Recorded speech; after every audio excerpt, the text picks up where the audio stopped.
Hello and welcome back. Today is story time. It had always been my wildest dream to have a multidisciplinary clinic. One space where patients could come and there were different therapists that could look after their different needs. With the consent of the patient, those therapists could speak to each other, and ultimately the clients and the patients and the students could get the best results possible. So when I eventually achieved that and I had the staff and the therapists and the associates and my lists were full and I was making all the money, you would think that I would be really, really happy. I should have been on paper really, really happy. But behind the scenes, I was really burned out. I was working long, long days. I would leave the house about 7:30. I would get home about 7:30 at night. So they were really long days, but also I was working back-to-back patients within those days. And every client that called, I would say yes, I would agree to see them. In my lunch break, in breaks that I had tried to set for myself, I would pop them on the end of my day. Then I would drive across town on some evenings and I would teach a yoga class. So I would get home really, really late. I was also working Saturday mornings. So as you can imagine, it was a lot. It was a lot. I had Saturday afternoon and Sunday to try and recover from the week that had gone, and try and gather enough energy for the week that was coming. And that was my life on repeat for years and years and years. So eventually I got to the point where I was tired no matter how much I slept. I was going to bed earlier and earlier and it didn't matter. I was still waking up tired. It didn't matter what I ate, what, meditations I did. I was still just always tired. My emotions were all over the place. I would cry whether people were nice to me, whether I thought they weren't nice to me. It didn't matter. I just used to cry at the smallest things. And I was so overwhelmed by the mountain of work ahead of me every day. There was just no wiggle room. So if everything went off without a hitch, if everything was perfect, then I could just about do it. But if there were any hiccups in the day, any changes, any unforeseen things, then, the day used to unravel really quickly and become really stressful. And it was overwhelming. I remember that I used to call it pre-anxious. I used to look at my list and it was so full that I used to get pre-anxious, like hoping things would go smoothly. Because if they didn't, that could quickly turn into quite a big mess. I was frustrated with my business. I was frustrated that it was taking up so much of my time, my energy. I just had no free space for myself. And in the end, I actually resented being a healer altogether. I just wished that I didn't have any of the knowledge, any of the skills, any of the wisdom. And I ultimately wished I had a job with less responsibility. And I know that's going to land with a lot of you. A lot of you are kind of secretly Googling, how can I transfer my skills to another job with less responsibility? And unfortunately, this was actually not the first time that I'd experienced this either. I had experienced this over and over and over in my 20-year career.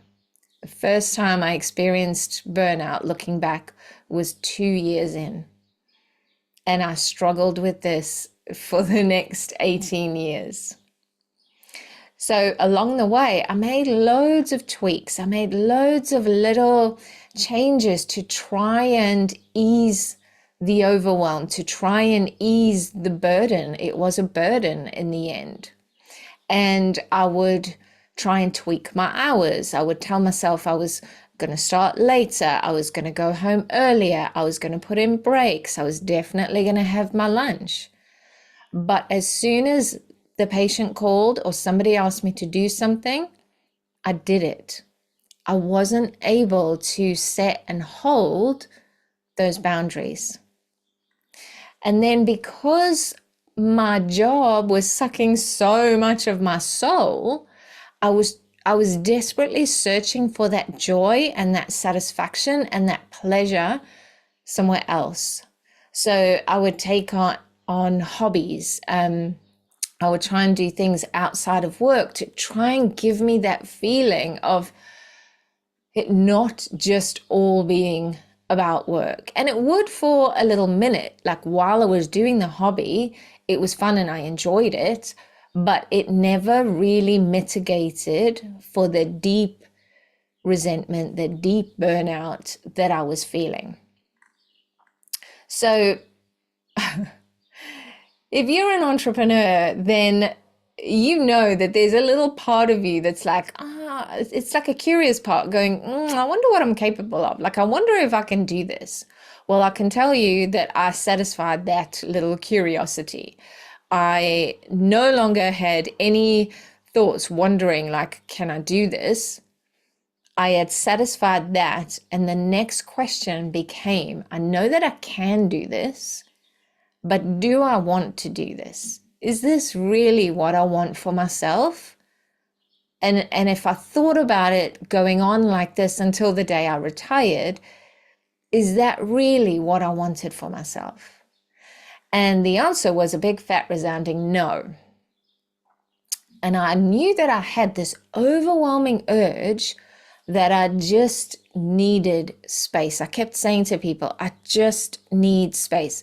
I don't know what's going to come into that space, but I know that that is what I need next. And no wonder, if you look back at how I was working, every single minute of every single day was full. It was either clients or staff or family or animals or kids if you've got them, or looking after the house. And I know this sounds dramatic, but I kept hearing my soul saying that we are dying. We are dying. I wasn't literally dying, but my soul was not being fed by what I was doing or how I was doing it. Now I know that that was how my soul was trying to speak to me. It was trying to tell me the changes that I needed to make. And it was also trying to tell me through my energy bodies the exact changes that were going to bring me the most joy.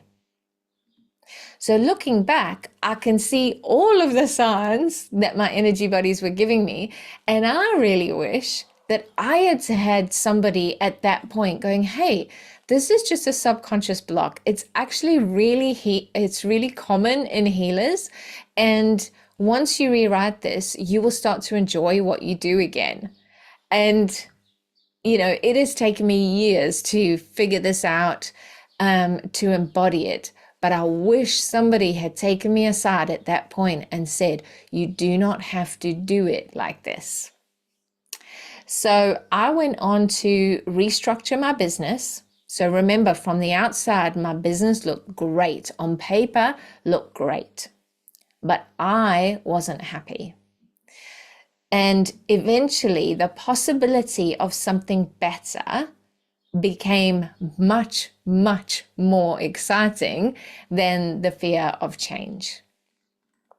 So suddenly, I started to get radically, radically honest with myself. And instead of rattling off all the things that I didn't want, which is what most of us do, we could give you a list of things that we don't like and we don't want. And I started to dial into what it is that I really did want. Okay, I don't want to get home at 7:30 p.m. anymore. Right. So what time do I want to get home? Right, I want to be home by 5 p.m. Great. Now, this is where it gets super, super interesting. And this is where you need to get really clear with your energy bodies and how they speak to you. Because as soon as you start thinking about what it is that you want, you will start getting all sorts of information. All sorts of things will start coming up for you.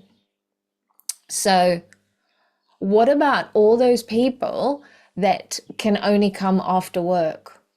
I feel bad if I can't see them.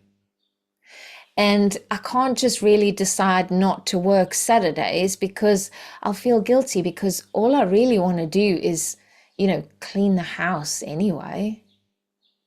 And if I cut my hours down or my days down, well, that's really selfish because there are people out there that I could be helping and I'm a healer, so I should. And I want you to know that this is exactly what this block does. It prevents you from putting yourself first. It prevents you from taking care of yourself, prevents you from looking after yourself. And I had to start saying no. No, I don't want to squeeze you in my lunch break. Obviously, I didn't say it like that to clients, but no, I don't want to pop you on the end of my day. I said I was going home at 5 o'clock and I'm going home. Now, I thought that I struggled with that before because I was too nice or I was too soft or it was just normal. It was normal for healers to be burned out. All of my friends were, so, who am I to think I should be any different? But all along, it was this subconscious block and it made me overgive and overdeliver, bend over backwards to please people. I used to sacrifice my own time, my own health, my own family until I burned myself out over and over and over again. Because deep down, part of me believed that if I said no and I did what I wanted, I would be punished. And that is why it is so key to get to the root for you and rewrite it. Otherwise, this part of you will keep blocking you. Every time you want to make changes, every time you want to say what you want to do, every time you want to state a boundary, put yourself first, it will block you every time. And actually, it prevents you making the changes that are ultimately going to make you a better healer. So which feels better? Now I show up because I am doing it out of choice. I work the way that I want to, and I do it for the pure pleasure. And that's a very different energy from turning up from resentment and obligation. It's a very different energy with a very different outcome for you, your experience of being a healer, but also from your clients. When you're giving from an empty cup or a full cup, it's very, very different. So now I love how I feel. I love what I'm doing and I love how I'm doing it. That is so, so important. And since I feel nourished and my cup is full and I'm working the way I choose and I'm in overflow of joy and time and space and bliss, and now I show up in front of you, how can I help you? It just hits different. It just hits different. And what you're doing starts to feed your soul. And the nurture that you're able to give your clients now is next level. And you'll start to love how you're showing up for yourself, how you're showing up for your family, how you're showing up for your clients. And it becomes that effortless effort. So I'm not going to sit here and say, you just sit on a deck chair and it all lands in your lap. There is still effort. You still have to do things. But in yoga, there's this concept of effortful effort and effortless effort.